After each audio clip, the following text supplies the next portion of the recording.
Well, it's the middle of the season. As we're in the middle of winter, we're just coming off a fantastic last Christmas concert, and we have the maestro here. So why don't we start with an introduction? I'm Paul Serpine, founding executive and artistic director of the Claflin Hill Symphony Orchestra. Happy And New cook, Year. bottle washer, and everything else. Yeah, well, more and more people are coming to help. You know, I don't have to do the dishes anymore. But So how you now- been? Did you have a nice holiday? It's wonderful. Absolutely enjoyed holiday pops. Yeah, I looked up at you in the middle of sleigh ride to see if you were holding your grandchild on your Not knee yet. or something. Yeah. He lasted for the first half, Uh huh. but at intermission he started getting a little fussy. So we figured, okay, for a 4-month-old, if we got half a concert, we were very happy. Pretty good. Yeah. Yeah. Figured another year or so, next year, year after, then we'll look for his face. Yeah. Bring him to a Shostakovich concert. See how he does with that. Somehow I think it's going to be a couple more years before he can enjoy the pillars of fifths. Yeah. So now, Claflin Hill, 16 years old and going stronger than ever. Yeah, knock on wood. I mean, you know, it's not time to get up and start dancing on the boardroom table yet, but things are going all right, you know. We ended in the black, I believe, 2 years running. More energy on the board lately. You know, as you know from being on the board, we just had a sort of mid-year strategic planning review.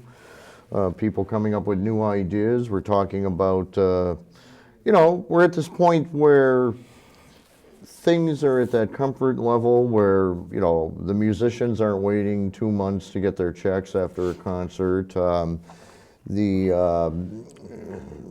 You know, as long as the economy doesn't do something drastic in the sudden near future, we can now be at this level where we have that breathing space where we can start talking about, you know, the future for 100 years. You know, what's the plan to keep this going after the people presently involved are no longer around to be involved? You know, it's funny with all the talk about Powerball, you know, 2 weeks ago, and everybody talking about what they would do if they won Powerball, you know, and it was funny because Bernadette came in the office one day and said, you know, her and Wayne had been talking, and, you know, he said, you know, if we won Powerball, I'd give $100 million to Claflin Hill so Paul could build a new, you know, concert hall or something like that. And Bernadette kind of half jokingly said, are you kidding? I mean, if we won Powerball, he'd be out of there, you know?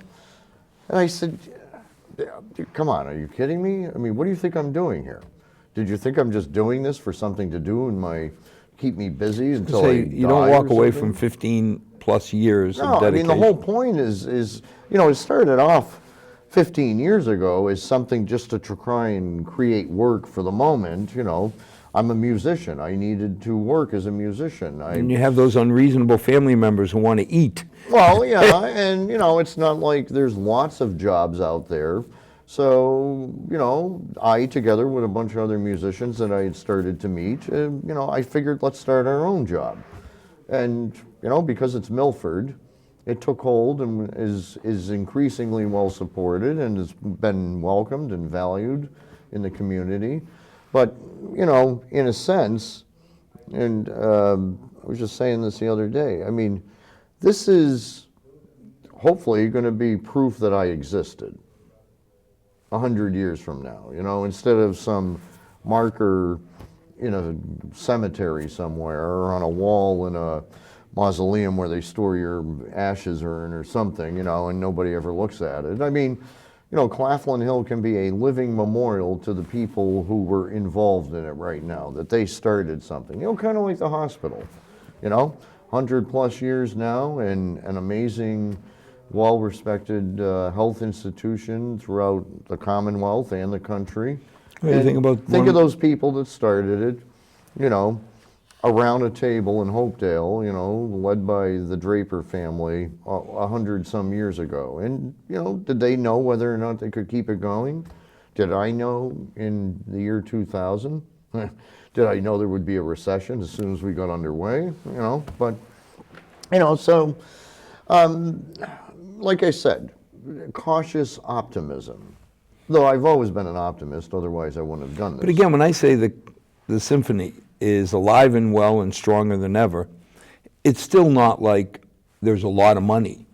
When I look at this year, it does feel good that you sit there and say, hey, the water level is at a point. Yeah, it's been down below the chin for a little bit of time. I remember a few years ago where we had to consider canceling a concert because we just couldn't pay for the last one, never mind the next one. And this is very timely. I mean, because in the middle of all this, while we're trying to get to a level where we can start to be like, a real regional orchestra with someday maybe a bigger contract for the year for musicians, in the city of Hartford, Connecticut, my hometown, where my alma mater, where I first played my first professional symphony orchestra gig with that orchestra, we're this close from being out of business this past week. Though the musicians decided to kind of bite the bitter pill and accept an almost 33% pay cut. And they were on the verge of shutting the Hartford Symphony, which has been in existence for 60, 70 years, down forever. But now, let's take a look at something like the Hartford Symphony. Much bigger town, it's a city. Yeah. It has a lot of people to draw from that'll come into the city. How is it they can't support an orchestra? I don't know. I mean, it's astounding. Mismanagement. Apathy on their board. Also, another thing that's been, highlighted in all the news articles. Wall Street Journal, the Musicians Union papers, everywhere. The CEO of the Hartford Symphony is also the CEO of the Bushnell Memorial, which is the Hartford Symphony's home venue, their concert hall, except they're separate organizations. But isn't and that's he, a conflict of interest. I was going to say, isn't he put between a rock and a hard place? Because in one way, you want to get as much out of the symphony as you can. Yeah. And the other way, he wants to get it for as cheap as he can. Yeah, the other way, you want to His keep idea is to make more money for the Bushnell while paying less for the entertainment he's bringing in. I mean, the same thing happened in Worcester a number of years ago. When Music Worcester, Inc., which runs anything that happens in Mechanics Hall, decided they would no longer produce the Worcester Symphony as part of their series. So the Worcester Symphony went out of business because they now had no home to play in. Music Worcester, Inc. instead prefers to bring in touring European orchestras that don't actually really exist in Europe. They're just like pickup orchestras that came over on a tour on a But why? Because they can get them for free, or? They're very cheap. I mean, these are people, they're basically herded around on, Greyhound buses from city to city. They get like a $25 a day per diem or something. It's, like young students, it's their first gig. It's probably a great way to see America, play a lot of music. Oh, I could see it, when you see how many of our students go abroad for a year. Yeah, but it's not a living. And those orchestras that come in on a tour to your city and leave, at 11:30 that night right after the concert and scuttle off to the next city, they're not leaving behind a culture. I mean,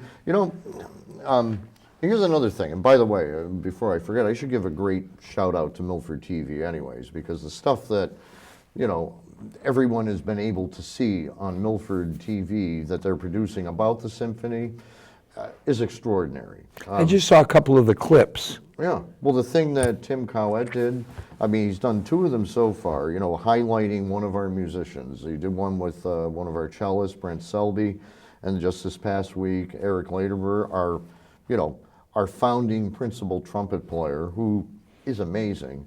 But the pieces are astoundingly well done. I mean, they're worthy of something on PBS or Chronicle or 60 Minutes. And in fact, the thing that Eric played at the beginning of that little piece on The Informer last week is the opening of the CBS Sunday morning show that Charles Kuralt started.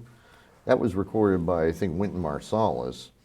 I mean, Eric sounded better than what you hear. I was going to say, sounded as good as anything you hear Sunday morning. I was blown away, But thanks to everybody here, because you know, the productions they put on of our concerts that people can now watch afterwards.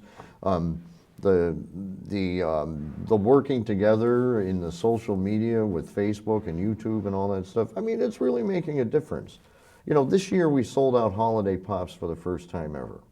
In 15 years, our 16th year, actually, you could say was an official sellout. There wasn't any seats left to sell at concert time. We've come close in some years. And a lot of that really did have to do with things like social media, from being creative in how you start to get the word out about this orchestra, creating a buzz, you know, creating a platform where people can get to know the orchestra. They realize that this is their orchestra. These are their musicians. I'm going to go on and on here all night. Well, no, but realistically, but I mean, when you think about the orchestra, yeah, there are faces that when I sit down, you recognize them. there's an every angle, concert. there's a turban over there, there's a guy I feel bad for because he's always in front, the percussionist, and I always look at him and say, oh my God, how does he get all of his toys there? But it's the same faces. Yeah, it actually, and Eric mentioned this in his interview with Tim, that, I mean, we have a large core of people that have been there almost the entire length of the history of the orchestra, especially in the wind section. But there's a lot of those string players. Our principal cellist, Johann, you know, he's a founding member. I mean, he's still there. A lot of people in the violin section, you know, I could point to that have been with us constantly. Now, as a musician, how do I make a living? I mean, you know, you Do I have to work teach? at it. I mean, You got to do some teaching, but hopefully as a musician, you know, like myself, I mean, I just came here from just teaching a few hours over at the Apple Tree Arts Community Music School in Grafton. I'm there on Monday and Wednesday, and on Tuesday and Thursdays, I'm down in Providence at the Rhode Island Philharmonic Community Music School. I mean, I have full days of teaching down there, or like, you know, I start, say, sort of early afternoon and go to 8 o'clock at night, winding up private students, ensembles that I teach and coach. I do the youth orchestra on Sundays. I mean, that's a 6-hour day of conducting. But, you know, all the other musicians have similar sort of mixes of teaching students and of trying to get as many playing, professional, paying opportunities to perform as possible. I mean, you have to work at it. It's I mean, there's a limited number of seats or chairs at the BSO. in any orchestra, right? You know, I mean, there's like, you know, probably 88 or 90 full-time players So you got in 100. the Boston Symphony. You got 100 full-time chairs and they're going to be there until, you know, till the cello. they're not room temperature anymore. Right. You know, so I'm going to say, so once they're in, they're in. How, if I want to be a professional musician, first of all, I've got to do it for love. It's got to be a passion. Because I just don't know that many that could say, I'm making so much money, I don't care. yeah, right. I mean, well, it really kind of even becomes a little more a good conversation point in a time of a struggling economy, because, you know, I think everybody in the world, you know, almost every human being, let's say, wants to do something creative. They have that, I mean, that's what makes us human. I mean, we're not just, you know, animals, hopefully, you know, just struggling to get the next bite to eat and, you know, find a place to lay down and rest for a bit. I mean, you know, what makes us human is, you know, we look around the world that we're in and try and figure out how to make it a little more beautiful or do something creative, right? Sometimes people don't get that chance to do that with their life, you know, or maybe they don't think they're creative enough to do that. So they go into business. Sometimes people are very successful. Look at, you know, I'm sure you know a lot of people that, you know, did very well in the boom years of the economy. And they were able to, you know, work their way up in some corporation, you know, whether it be EMC or Fidelity or, you know, the biogenic industry like yourself. I mean, you know, and then suddenly something tanks in that particular sphere of the economy, and suddenly they don't have that income, and maybe they didn't quite really like going to that job every day. but it enabled them to have all the comfortable things. And then at that point, you kind of got to wonder, are they better off than a musician who kind of lives in a different lower level income bracket? No, but Doesn't get to have all those things that other people think, but in the end, besides the we love what chockies we and do. the toys, when you're in the biotech field, when you're in the financial field, you have a 40-hour-a-week ha-ha joke. I don't know of anybody who only works 40 hours, but you have a steady position. Right. I look at the musicians. How many gigs do they play a year? I don't know. Some of them do quite well. I mean, some of our musicians, such as Demeter Petkoff, our principal violist, he's tied into some orchestras in Boston. But I mean, are they doing 20 a year? I mean, it's only 52 weeks a year. Yeah. Are they half the weekends playing? Or? Yeah, I mean, I would say a lot of our musicians are actually busy almost every weekend of a year. I mean, because sometimes if I have something suddenly coming up, and I need somebody, sometimes I actually have a hard time filling a chair for something because a lot of the people that I would want to have on this are busy doing some other orchestra gig that weekend. Sometimes now, I'm surprised it's busier than I would think. The principals at Claflin Hill, you're giving them 8 days, 10 days a year of work? Well, I mean, yeah, when you think about it compared to, like, say the Hartford Symphony, I mean, they're guaranteed something like maybe 120 services now for the year. That's, 120 different rehearsals and concerts. We only think of, 220 working days a year.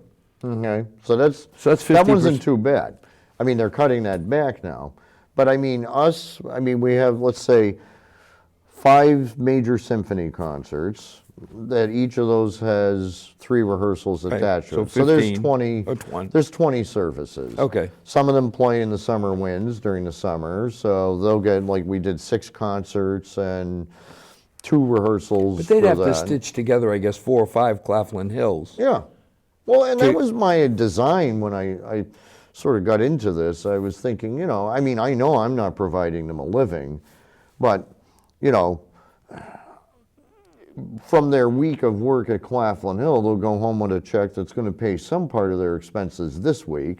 And if they were playing in another orchestra, say in Littleton or Portland next week, and the week after they're, in Rhode Island Philharmonic, they can cabal together kind of a living, that together with their teaching, and they get to do, the profession that they love to do. And they're willing to kind of have that, there's that little kind of like dancing on the razor's edge, like worrying about what gigs may come up next month. I mean, there's some points where, sometimes say if we're doing something in a January and I get reactions like, oh, that's really good. I have nothing in January.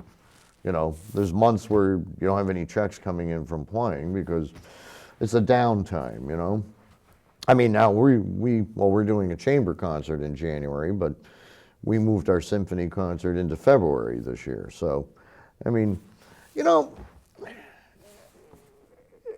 the end, I always tell my own students, and, I've been teaching for, I don't know now, going on 40 years.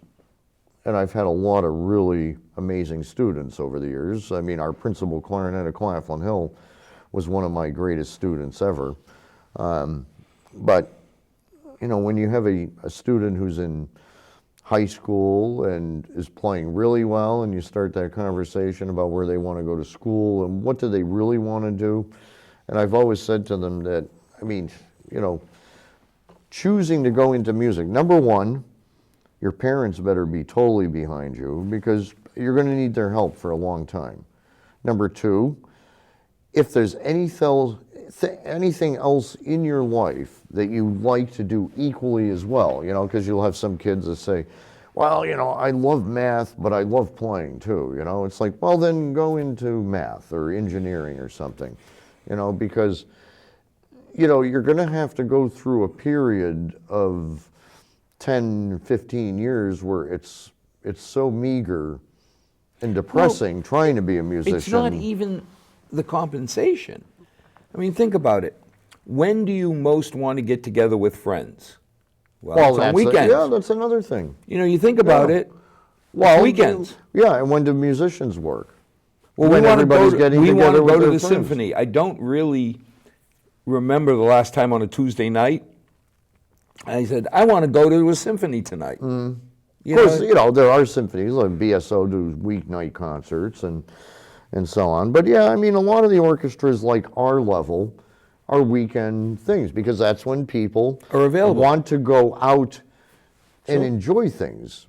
People don't really think of going to a symphony concert on a work night because, when you go to the symphony, you like to go out to dinner beforehand, maybe for a nightcap after the concert. I mean, you got to get up and work tomorrow morning. Well, I think it's more, you go to the symphony. One of the things I love about Claflin Hill, and I always joke with people, is I said it's in the center of the universe. I leave my house, 10 minutes later, I'm parking without paying for parking. And it's not the money. It's just the ease of pulling the middle school east. I park the car, I walk over. If I want to go to dinner, there's so many nice restaurants within 5 minutes.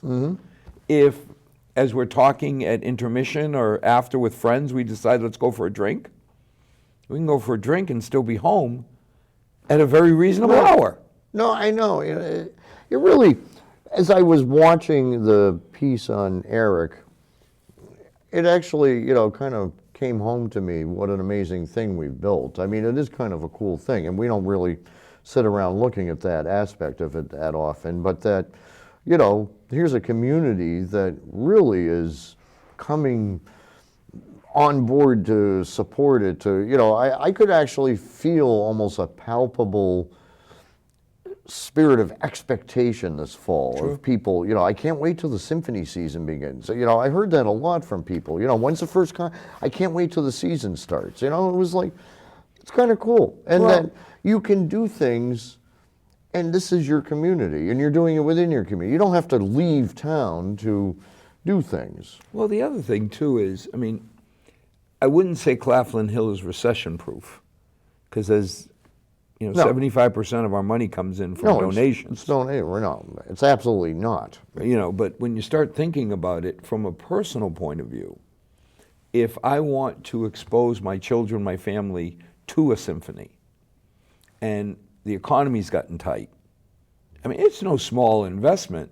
I mean, I hate to be crude, but going to a symphony is like going to a Red Sox game or something. In some places, yeah. If I go to the BSO and I sit there and say, that's a $300, $400 night. No, exactly. I mean, the funny thing was, somebody showed me a ticket stub from going to the Boston Symphony's Holiday Pops concert, and we were sitting around the boardroom on the weekend laughing, saying, that could be a selling point. You can get a whole season of concerts for the price of one ticket concert. that you charge me for an entire season. Right. I just sat there and shook my head. For that price, you get 6 concerts at Claflin Hill. And I don't have to go to Boston. And you don't have to... Right. And I don't have to fight the traffic. I don't have to... And the quality is just as good. I mean, as our friend said, I guess I could say his name, Tom Wesley, he's president of the board of Claflin Hill, and, was invited to go with friends to the Boston Pops, and he kind of viewed it almost like as a sort of research mission, too, And he came back and said, there was nothing there except for the massive production effects. You know what you're waiting for? If I go to an event in Milford, let's take a sporting event, and I go down to the Legion or somewhere, watch a game, and now somebody takes me to the Red Sox. I'm going to the Red Sox, I'm expecting the variance to be, wow, this is Nirvana. Right. And I've had so many people say, yeah, it was nice. But it's not like you're going from a local, effort, a local team, to Major League or to the NFL. It's like, hey, there's not a huge difference here, except in what I pay, the hassle to get there. Right. So it's pretty nice that for, $40, I can go see a real orchestra. A real symphony concert. And I mean, and you know what? I mean, that's the price it ought to be. I mean, if we raise it a little bit in the next couple of years, but I mean, it shouldn't, I think it's obscene, the prices people pay for some of this stuff. It wasn't supposed to be like that. It was supposed to be affordable for them, for every man, you know? But think about the early great composers. Very few of them were kept alive by the masses. They always seemed to have one benefactor or somebody, somebody who was wealthy that paid their toll. Well, way back, I mean, Mozart, Haydn, Bach, Bach was a church musician. They didn't sell tickets and make a living. No, but there wasn't that kind of like culture for the masses back then. I mean, the masses had Punch and Judy shows in the streets, and minstrels and so on. I mean, and life was Paul, a lot more desperate. Let's call in the those ball. days. If I'm a working person, I make a good salary. I live in Milford. I'd like to take my 2 girls, my darling bride, and I. That's 4 people. At $150 a ticket. And I love the way Tom talked about, okay, we're in this table. Oh, right, yeah. Right? We all get to share. Yeah, I know, the tables are about this big. This big. You can and there's 5 people around. Okay, 3 of us can put our coffees down at $9 a coffee. Yeah. Right? This is not trivial. I bring up the Red Sox, the Bruins, because a lot of people I've heard say they can afford to do that once a year. It's a family outing. Right. They save up $150 a ticket. My God, I'd have $600 before I left the house. I know. I mean, my father-in-law, Susan's family, I mean, their blood is like black and gold, okay? I mean, my father-in-law is probably still watching the Bruins games every night up in heaven, okay? I mean, as a kid in Malden, who lived probably in like a 3-decker or something, I mean, they went to the Bruins games all the time as kids. It was nothing for them to go. They, hopped on the train and went. Yeah, and for $8, they got a third level to the seat. old garden, and they went to the Bruins all the time. I mean, who can afford that now? Who can do that now? You can't. What happened to you like to see those movies that show like baseball in the old days, like the Babe Ruth story, Right. or and the kids with the Scully caps who are Let's call it, who can afford to go to the BSO if you're a working person? Okay, not somebody making hundreds of thousands a year, but a normal salary. And you say it's 4 tickets. If you want, God help you want to go to dinner, but it's at least $600-700. No, I know. It's a major outlay for an outing for the evening. I mean, you can't sit there and say I'm going to do that every other week or once a month. Yeah, no, I agree. And then you look at what you can get here, and you got to tell me how you put this. It's near Valentine's Day, so it's near a thankful event for everybody. If they want to find out, what do I do to tell my darling bride, I still love her and I still want to pretend I'm romantic, even though I'm this old and I can't be. I can try. Well, the funny thing is, in the earliest seasons, back in 2000, 2001, our post-holiday concert actually originally was in February. But you know what actually happened? Then we added, because back then we had 4 concerts. 4, now you added a 5th. Then we added a 5th concert So into you the moved it. season. So to make space, we kind of moved it into January. Okay, so But then, recently January has been very brutal weather-wise. And January, the last couple of years, has historically been our smallest audience of the season for some reason.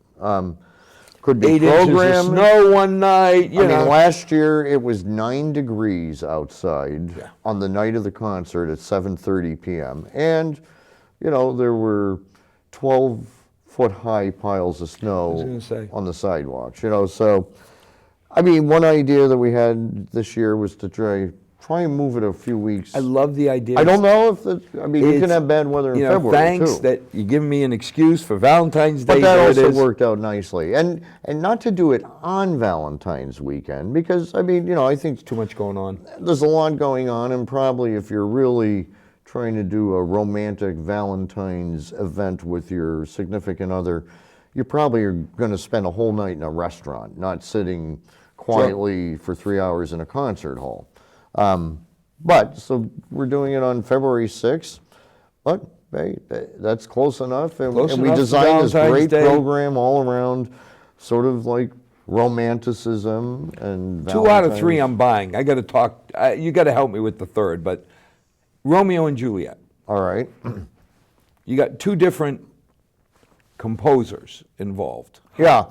Well, How does that come about? well, number one, okay, so you're going to do a concert in February and it's going to be near Valentine's Day. I mean, slam dunk without even thinking, you're going to do Tchaikovsky's Romeo and Juliet Overture, which will end the night on our concert. I mean, and that's the one that, even if somebody doesn't know Tchaikovsky's Romeo and Juliet Overture, they're going to recognize it as soon as they hear the big love theme, because it's been used in any kind of movie or romantic scene as the two lovers are rushing the into march each when the other's. Capulets and Montagues come in, that music is so well known, and nobody knows what Really? it You is. think that's well known? I would think so. You Well, I listen hope to so. it. I mean, but so then I thought, I've actually been trying to work toward getting into doing more Serge Prokofiev's music in the coming years. I mean, he's a Russian composer, Tchaikovsky 1800s, Prokofiev 1900s. So a couple of years ago, we did Prokofiev's Lieutenant Kiji Suite as part of a Russian program, and it's a charming little set of music from a ballet. I mean, just to give you a little backstory, Prokofiev, was in the writing around the 30s, 40s in Russia, time in the Stalinist years, constantly having to deal with whether or not, just like Shostakovich, he was going to write something that was going to Annoy somebody and he gets bring disfavor upon him, and suddenly he wakes up tickets one morning, in Novosibirsk. yes, breaking rocks in Siberia or something. So he wrote symphonies, he wrote large pieces, but he also wrote some ballet scores too, some of which were well received and some of which were disapproved of by Uncle Joe Stalin, for whatever reason. They had things, this music, these melodies are not, designed well enough for the masses. They don't exhibit a proletarian attitude. I don't even know what that means. I But was going to say, I don't think anybody knew, but are you going to tell Uncle Joe he's wrong? well, actually, so there is this story that one day Prokofiev, Dmitri Shostakovich, possibly a couple other artists, a poet or two, all get dragged in on the carpet in front of Stalin to receive like this ranting tirade about their latest works being, a disgrace to the Soviet Union and not celebrating the socialist movement and the victory success of of the the people masses and all that sort of thing. And in the middle of it, supposedly, Prokofiev just turned his back and crossed his arms and just stood there with his back to Stalin. And Shostakovich, who was kind of a timid little guy, as we've said before, he lived with a packed suitcase under his bed in case he heard KGB footsteps, he was wanted to be ready to he was move. ready to go out the back door. And Shostakovich is like, Sergei, stop, you get us in trouble. I mean, we will all get, sent to jail. And Prokofiev was like, I've heard this all before, does it matter, I mean, they don't like it, too bad. So, but he wrote Romeo and Juliet, a ballet, and it's sort of a different take, in a different, 20th century musical language. And I actually saw the ballet Romeo and Juliet years ago in Hartford, by the way, back when they weren't almost about to put their little orchestra out of business. I saw the whole ballet and it was really, I mean, it's got amazing sounds. This ballet, he writes it, he writes his movement in 35. It's played at the Kirkov, back then in Leningrad. And then it's played at the Bolshoi. Is that normal? I mean, here's 2 separate, I used to love to see the Kirkov, very traditional, formal ballet. Of course, when Sharon and I were there, it cost you 2 packs of Marlboros to get in. It was like when the Bolshoi came to the A U.S. denim jacket, maybe. No, you couldn't do that. That you get in trouble for. Start trading clothes. But I always got in trouble because I hit the border, and I'd have 10 cartons of Marlboros. And they'd look at me and say, contraband. I said, no, I smoke. If I ever figured out that I'd have to go through almost a carton a day, I don't know that physically you could smoke a carton a day, but it was how I got taxis. I think actually some Eastern Europeans do. Oh, maybe. Trust me, I've seen them. No, but there was always a tax, because what would happen is they'd point out my 10 cartons, I'd slide one to the side, and 9 cartons got through. But I remember being able to see the ballet virtually every month, one or the other. Now here, is it normal that both traditional, a Bolshoi that's not traditional, a very formal Kirchhoff, would play the ballet? Well, I mean, by traditional, what else was their usual mainstay of works that they did? Well, I'm trying to figure out, I mean, was it, they leaned more toward Tchaikovsky, so doing... I would think so. It was more formal. You saw, when I'd go, well, now it's St. Petersburg, when I go to Right. Leningrad and you'd go to the ballet, you could feel the structure. Very, in my mind, very traditional structure. You got to Bolshoi in Moscow, and it was kind of more airy, it was a little more fun. And maybe it's just because I was ignorant of ballet. I mean, I didn't know enough. And it just seemed my impression. Yeah. Well, I mean, it's a great work, so I'm not surprised. I mean, Shostakovich wrote, his symphonies got premiered by the Leningrad Symphony. That didn't mean that all the other orchestras eventually weren't going to do them. So, I mean, Prokofiev's Romeo and Juliet is, very striking. Yeah, I just, when I listen to Dance of the Nights, I just love it. No, it's pretty cool. It's just, yeah. In they're coming, and you can just feel it. Well, they're promenading about, and I remember seeing that in the ballet, and the whole cast came downstage with this big, wide swinging of their arms, and it was like, holy cow. And the orchestra is just felt massive. Big. Yeah, it just felt big.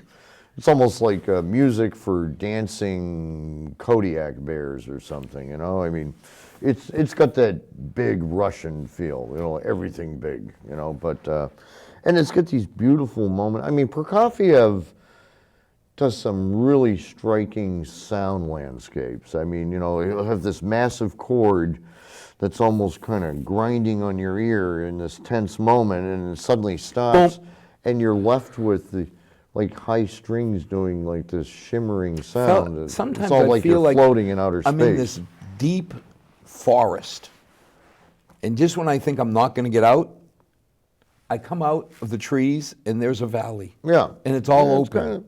He does a lot of. I mean, we're in the middle of doing one of his chamber works for our chamber concert, and when I first started working on it, number one, it was so hard. I thought, I'm not even sure I can play this piece. I mean, but once you got into it, the sounds. And it was a strange combination of instruments, too. It's like flute, clarinet, oboe, clarinet, violin, viola, and string bass. Now, you almost never see the string bass used in a chamber ensemble. But together, the sonorities of those instruments together in an unusual way make these really otherworldly sounds in different points in the piece. And we're playing along and we get to this moment and this chord and everybody goes like, ooh, wow, that was nice, So I mean, we're going to open with Romeo and Juliet of Prokofiev, end the night with Tchaikovsky's Romeo and Juliet. Why split them? I mean, fundamental question, why wouldn't you just do one? I don't know. End with Tchaikovsky just seems natural. Right. I don't know why, it just seems like that's what you should do. Well, we've got a couple of things that are like big ending type pieces. So it was I'm not sure. It was kind of difficult to figure out, but I just thought the Prokofiev is a good opener. And then we're going to do Debussy's Clair de Lune, which is, everybody loves that piece. Originally for piano, but there's this gorgeous orchestration of it that we'll do. And then there's the Howard Hanson Symphony. Yeah, I want to get to that next, but I got one side question. Mily Alexeyevich Balakliev? The choreographer? Balakirev, something like that. I mean, how big were his shoes when he told Tchaikovsky, not good enough. Go back. Tchaikovsky or Prokofiev? No, I thought that Tchaikovsky's, the one we're playing, was Rev 3, that he had to go through 3 revisions. Oh, yeah, well, I mean, if you're talking about something... I just can't imagine looking at somebody like Tchaikovsky saying, you can do better. Go back and... Somebody has to tell them. Yeah, but, oh my God. I mean, composers are always revising their works. I mean, as a matter of fact, Tchaikovsky was a constant rewriter. He was like never satisfied. But was he like 23 when he did this one or something? I thought I read that. I'm not quite sure. It was like, when I look at the picture, he looked like a young little thing to begin with. But you're standing at the shoes in front of the shoes of giants, and you're saying, nah, go back. Well, I guess you got to be a musician with a lot of self-confidence. Yeah. No, I mean, between somebody reviewing their work, either a composer or a fellow composer or a conductor who's going to conduct it. Look at Brahms. It took him 20 years before he finally released his first symphony. He kept rewriting it for 20 years. But that was him. Yeah. That wasn't, maybe I'm wrong, but I thought that was his internal need for perfection. But Tchaikovsky was the same way, and also people, to tell you the truth, a lot of Tchaikovsky's works at their premieres were not always like joyfully received. Well, no, the Romeo and Juliet from Tchaikovsky, first of all, you premiere it in Tbilisi. Georgia is, I love the Georgians. Mm-hmm. But I've never seen people drink so much in all my life. Is that where Stalin was from? Yes. Yeah. But it's a proud, Cossack, wild people. Mm-hmm.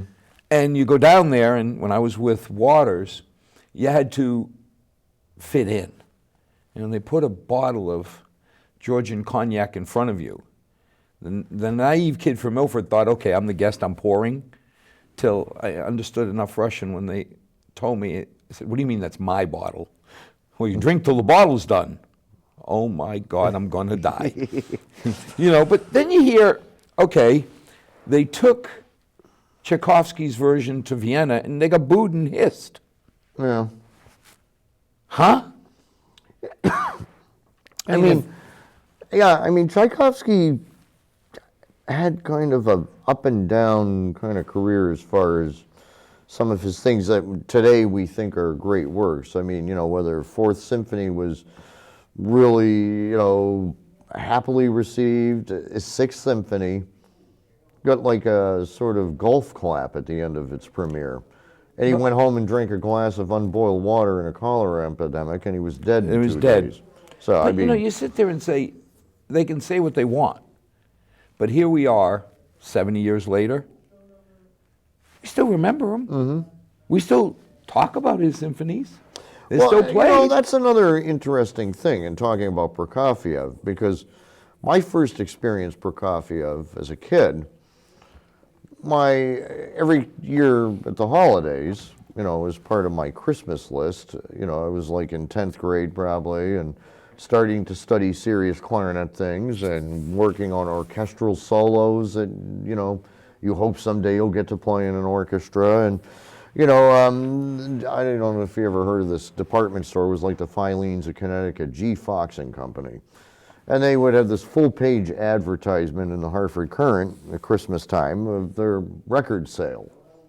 An extensive record department in their department store. And so I'd circle all the ones I wanted to get for Christmas, and my father would go and get them. And one year, I opened up my pile of LPs, and there was this Prokofiev symphony mixed in. And I said, what's this? And he said, oh, I don't know, wasn't that on your list? I saw it was on sale, so I grabbed that. I was like, all right.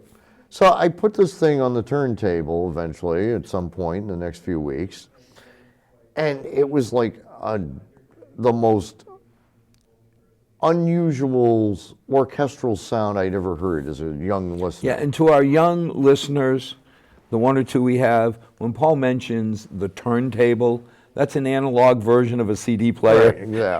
Which actually a lot of young kids are going back to, by the way. Which I'll never understand because the quality. I don't know, a lot of them like it better. My son brought our old turntable to school, so, along with a whole bunch of LPs. But, no, so there was moments in the piece that were strident and there were, there was a lot of unusual sounds in this symphony. And I went and I told my clarinet teacher that, I had just listened to this Prokofiev Symphony No. 4. I said, I didn't like it. And he said, it's a really great work. Listen to it a couple more times, you'll start to understand it, and it'll grow on you. And I mean, that's the thing. That's why classical Shostakovich music was that way when you first told me. Yeah. Somehow I didn't think I was going to like him at all. And maybe someday you'll even venture into some of his other symphonies, or other works that he's written. I mean, the thing is classical music, as a listener, you work at. Now, Paul, I see your understanding. face, and you're going, and I'm thinking Hanson. I mean, how is that romantic? I mean, Oh, it's immensely romantic. the first movement, I'm thinking of Alien. No. I hear that music. I think it's like soundtrack romantic movie music.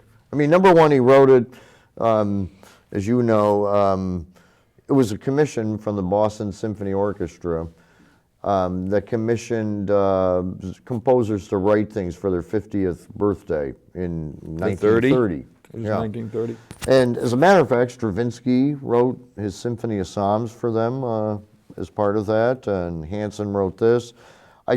I may be wrong. I almost think Prokofiev might have actually offered something as well. But I listened to the second movement, and I think of, again, an open field. It doesn't seem romantic. It just seems discovery, new. So I'm going from Alien. you don't think there's romanticism in beautiful landscape? I guess, but then I get to the third movement. Yuck! It's like tension. By the time, And there's no tension in your romance? well, by the time you get to the end of the third movement, when it's now opening back up, I'm tired. Any idea of romantic is gone. Well, I'll tell you, I first played that piece, and for the listeners, we're talking about American composer Howard Hanson, who was a composer, let's say, in the, first half to middle part of the 1900s. He taught at Eastman School of Music in Rochester. New York.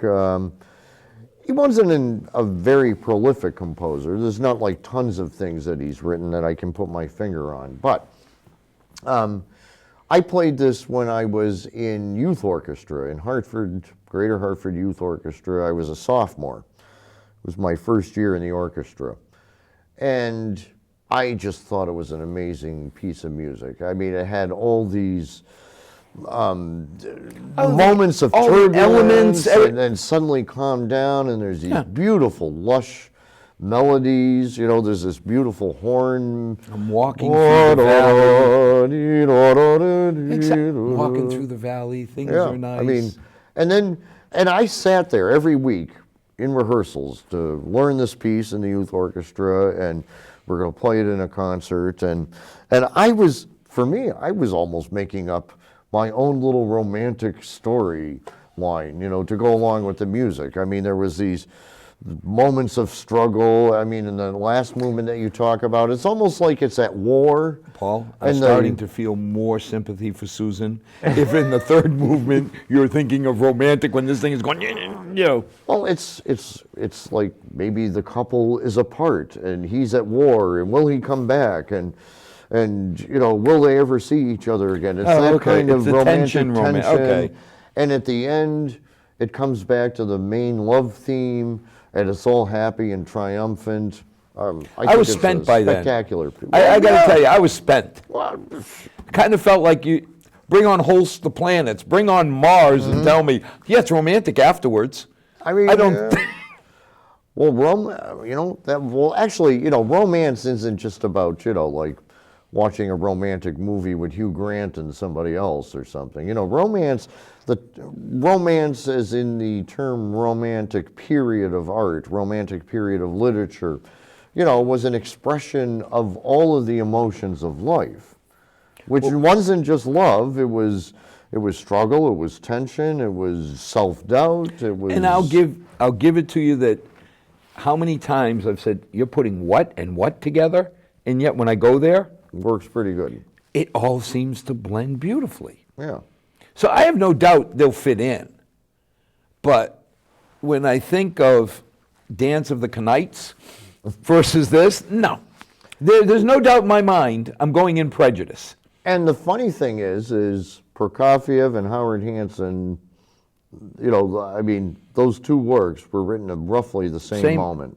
Same in time, 1930s. within years of each other. So, you know, I mean, I'm kind of looking, I can't wait to get going on the rehearsals for this because it's going to be a lot of fun. The orchestra's going to sound great on it. It's fun music to play. I don't think there'll be any anxieties or strife. I mean, it's all music we have played before. I actually even did the Howard Hanson Symphony with our own youth orchestra a couple of years ago. And talk about feeling tired. When we got to the end of that last movement with those kids, I mean, they were exhausted. I mean, it occurred to me, holy cow, that was like, 25 minutes of constant That's a sprint. bowing. It's a sprint. Without a rest. Yeah, it's a 25-minute sprint you're asking these musicians to go through. But at any rate, I think it's going to be an awesome I program. have no doubt it'll work. Yeah. It's just And then it'll be a beautiful way of celebrating, romances in the air with your significant other. Bring your wife and your girlfriend. I don't know. it's a wonderful way. Most of the time, they're the same people. I would hope so. I still am amazed when you read in the paper that people have two different families. It's like, how do they ever have the energy? My God, it took everything I had to keep up with my two girls. The idea, oh Lord. Yeah. But a wonderful way of your significant other saying thank you. A wonderful way of introducing the whole family to just a fun time. I mean, to me, you know. Oh, and don't forget, talking about romance and art. We're actually going to have art displayed at the symphony again too. Did you? Out in the corner, we got to wander through. Yeah. How nice that. Yeah, they'll be back again. The Blackstone Valley Artists Association. As a matter of fact, one of them did a portrait of our house that is going to be at the hall that night. Don Accavelli, who used to actually teach music here in Milford for years at the high school, and as a musician, he's taken up painting, and he does these really... That wasn't his name. It was Mr. Accavelli. Mr. Accavelli. You never knew him as Don Accavelli. Well, you probably didn't. Yeah. But, no, he did this great portrait. It almost looks like a Currier and Ives, 1800s kind of scene of, kids sliding down Claflin Street. Our house is in the center of it. Horse-drawn carriage going by. I mean, it's pretty cool. So this concert's coming up. Then what are we looking forward to in the spring? We go on to the Irish and Italian Summit on March 5th. My brother Matthew, opera tenor from New York. And he did the 3 tenor gig, didn't he? No. Wasn't? You mean here? I'm trying to remember. He came up here years ago and did, like, him and his buddy, 2 tenors. 2 tenors, We have okay. 2. Yeah, We couldn't afford a third? The third got lost on the way. I just remember there were multiple, but that was one of my first concerts. That was a long time ago. That goes back. I was actually, I remember Senator Moore. That was his first concert when he came to the symphony for the first time ever. And that was a good show. So he's coming back and with his buddy Jim Russell, and they do, this whole shtick of, favorite Irish folk tunes, and then Italian opera, and of course, Funicula, or all those other things. I mean, they've got we've been actually going over the playlist. Some new things that we didn't do 10 years ago when they came. I don't know if I can remember. I remember I enjoyed it, but I don't know if I can remember everything. Well, and Matthew is a real entertainer too. He's a funny guy.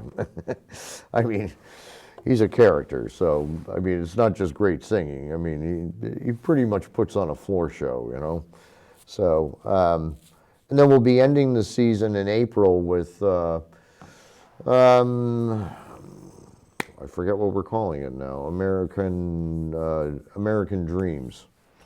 And it's sort of music from the early 60s kind of period, West Side Story, the symphonic dances from West Side Story, Camelot, Peter Boyer, Rhode Island-born composer who's been working in Los Angeles a lot lately.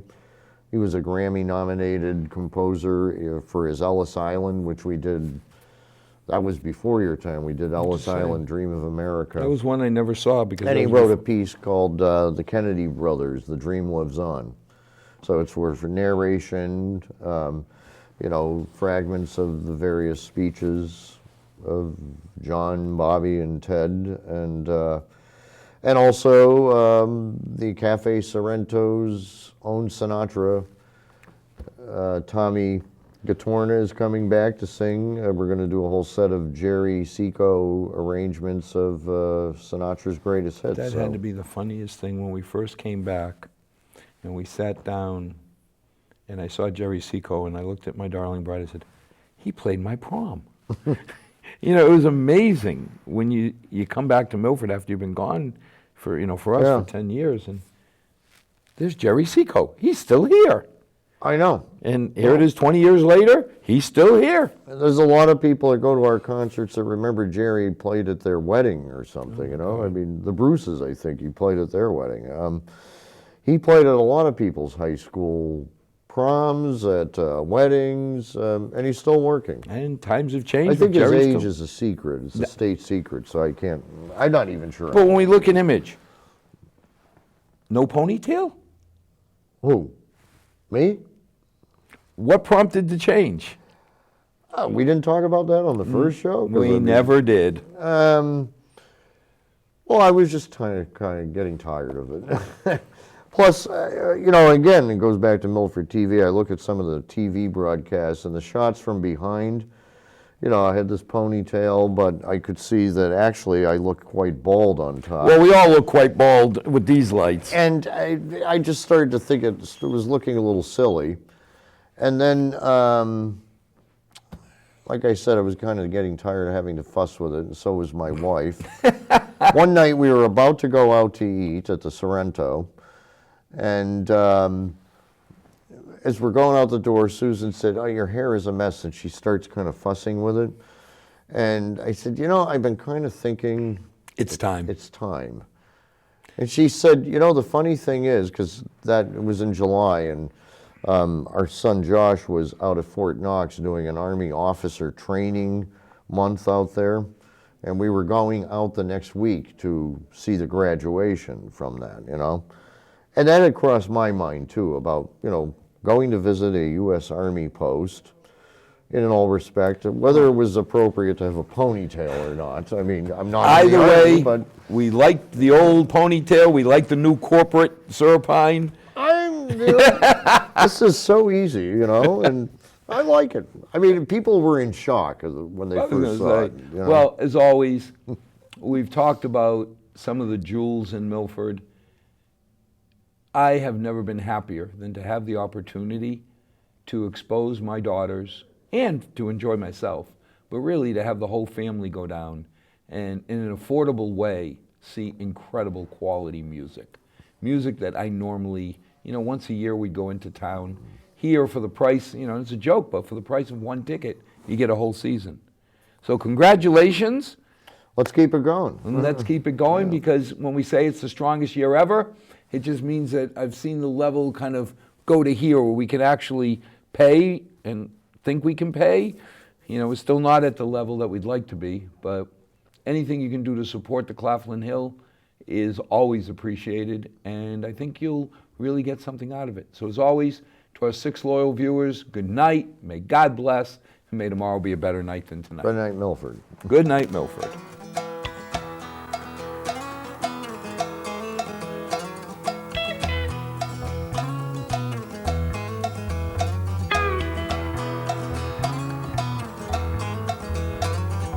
Not too long since I've been home.